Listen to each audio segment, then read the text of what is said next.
Hi. I just finished that book and I'm a little swooning a little bit. I don't necessarily go for romance stories. I don't like pick them up or anything. I'm mostly looking for stories that are like, she was chopped in half, he was chopped in half, everywhere was blood, everyone was murdered and killed, and nobody survived, and our main character is constantly on the verge of dying themselves. You know, high risk. That is normally what I go for when I go for a book, but this one was intriguing because it's called "'Tis the Damn Season," which is also a song by Taylor Swift. Like, the author is very clear about the fact that this song has inspired this book, and every chapter that you starts with a song, and most of them are also by Taylor Swift. That is why I was intrigued. So I changed the lighting. I hope this looks better. But anyways, back to the show.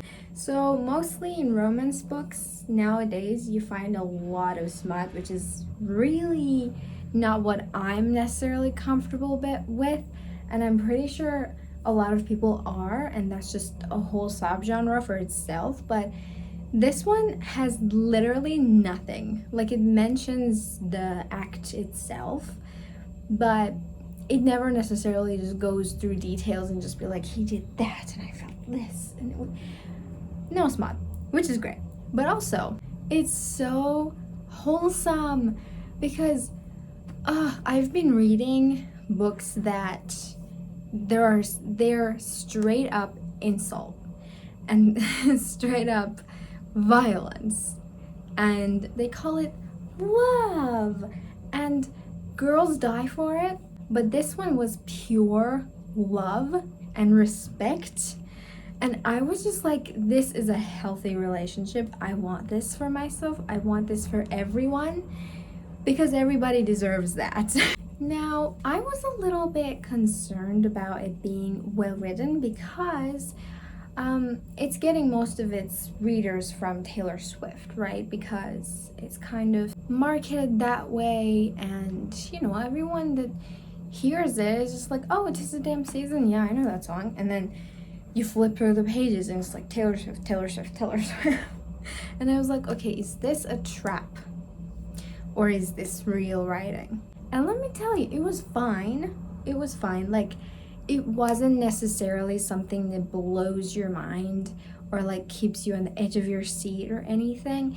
But I think that's also because of the genre. Like, mostly you don't find like the thrill that you find in other genres in romance. It's kind of cut out for you. You have a couple that fall in love, they have to like work through some things, and then they make it work. Like, that's most of the romance out there, right? So it's that, but it's also something more because of Taylor Swift itself. Now, hear me out. It's because of, you know, you've heard these songs if you are coming from this perspective. Like, if you hear about this book and you're like, oh, this song, let me go read that. So you've heard most of the songs that start the chapters, right? And so you're already familiar with the theme of the story itself, because each of these songs has a story on their own. So when you start reading that chapter, you're just like, oh, this is going to happen. That's cool. That's what I was saying inside my head. I was just like, oh, nice. I was like familiar with the story. I felt like I knew deep down what was going to happen, and I was just going to sit down and enjoy it. So what's the story actually about? The story is about this girl named Aspen Moore, if I'm remembering her name correctly, because I never knew how to exactly pronounce her name, because it's Aspen. We'll call her Penny. Okay, so Penny is a celebrity. She has been the lead of this huge soap opera for 3 years, and now she is a very successful singer and songwriter. And she has this hometown that she mostly goes to whenever she finds some time off, or like on the weekends, on the holidays or anything. And now obviously it's the holiday season, so she's going back home. It's very similar to the theme of the song called "'Tis the Same Season." That's mostly just this very famous girl who's telling the story of how whenever she goes back to her hometown, there's someone there waiting for her, and they kind of have a romance out there, but it ends the moment she leaves the hometown. So that's exactly what's happening inside of this book. We have the love character, the love interest called Roman. Oh my god, I'm so bad with names. Roman.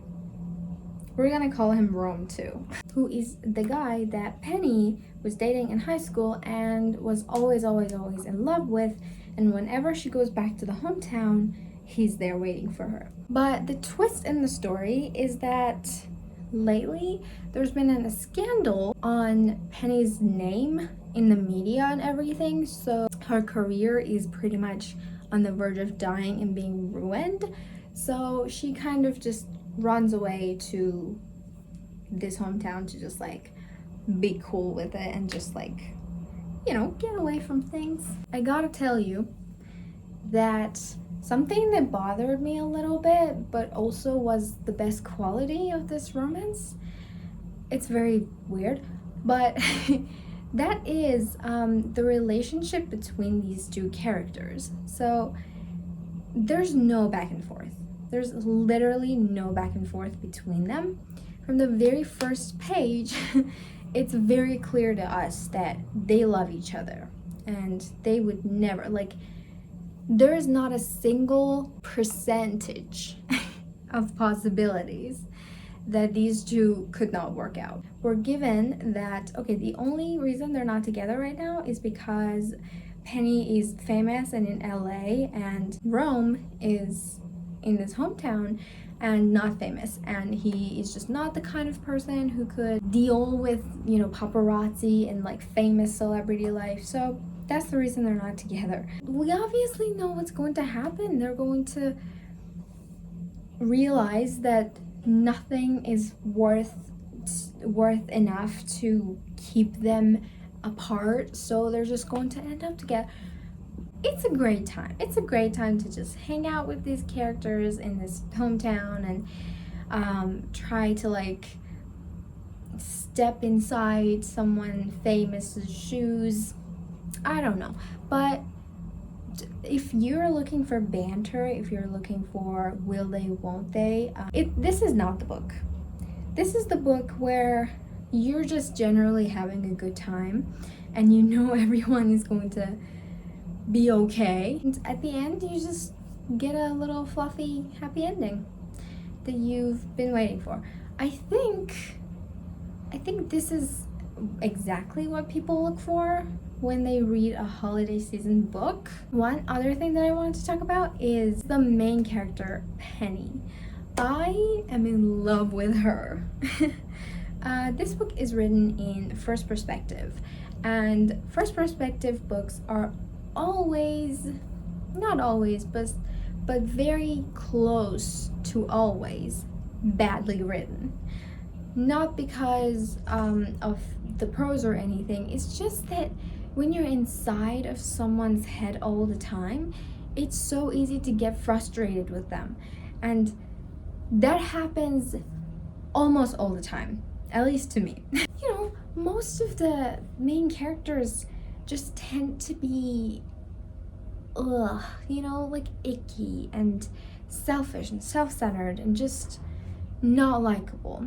But Penny was surprisingly well written and just such a good person to hang out with. I feel like I'm friends with her now, even though she's fictional and she doesn't exist, but When does that ever stop you? I think this is a pretty cute book if you are a fan of Taylor Swift, or like there are other songs that are mentioned too. You'll have a good time if you're into pop culture. So yeah, I will see you next week in another video.